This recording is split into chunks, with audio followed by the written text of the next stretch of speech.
On the bench today, we're trying out one of these, a new bearing splitter cum puller tool, and it seems to work quite well.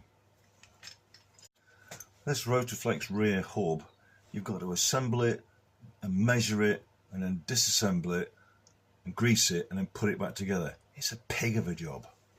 So I'm using the old bearings which I've previously taken off, and I'm playing around fitting them and taking them off again, so that I can be certain that when I come and do it for real on the new bearings, I don't mess them up.